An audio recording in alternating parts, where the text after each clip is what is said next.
From Vestavia Hills, Alabama, what is your best advice for someone who wants to get into sports media? Do it.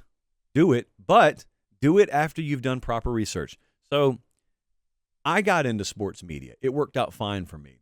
But I also had to think long and hard beforehand about the basic question of why would anyone care what I have to say?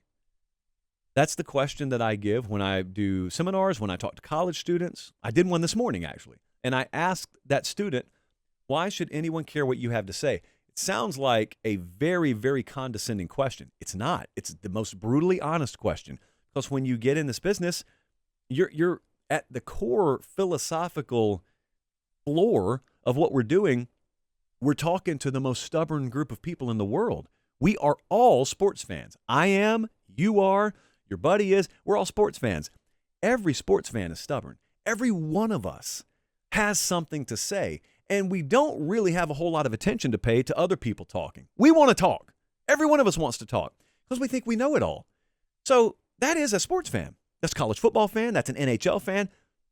You're actually trying to endeavor being good enough at your craft to where the most stubborn group of people in the world shuts up to listen to what you have to say. That is a very hard thing to accomplish. So why would anyone care what you have to say? If you can't answer that question, that doesn't mean don't pursue sports media, but it means define that. Define what the overlap is of what you're good at and what you're passionate about and what people care about, and then start to plot your course. That's the best advice that I can give you. Also, don't be scared at all of how saturated the market is.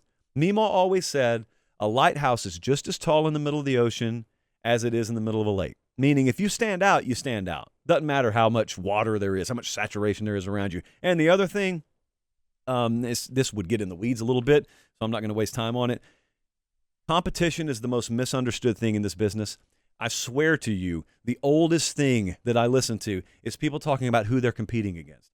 I'm competing against this guy over here. I'm competing against that show.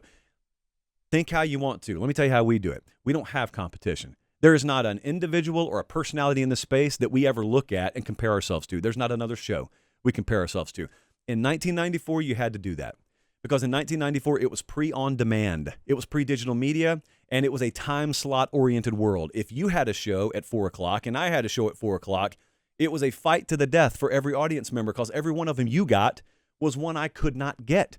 There is no YouTube at that time. There's no podcast. There's not even DVR. There's no going back for the audience member and watching both shows. Therefore, we both get credit for it. We got to do what we can to get the audience. In 2024, that's not the case. It's an on-demand world. That means if you want to watch Clat live and go watch me later, wonderful. I want you to do that. The high tide raises all boats today. So, like Andy Staples does really good stuff over at On3. Go listen to the show. Piquel does good stuff over there. Go listen to it. Go listen to Joel Klatt. Go listen to all the folks. Make sure you listen to our show too. But my advice, humbly, is don't define competition as who else is in your space. Just worry about running your race. Define what your standard is and compete against the standard. Don't be competing against other people. What if you're capable of being way better than them? But since all you're doing is focusing on them, you take your foot off the gas as soon as you bypass them. How dumb would that be? You've lost. Even though you're number one, you've lost because you're not fulfilling what your potential is.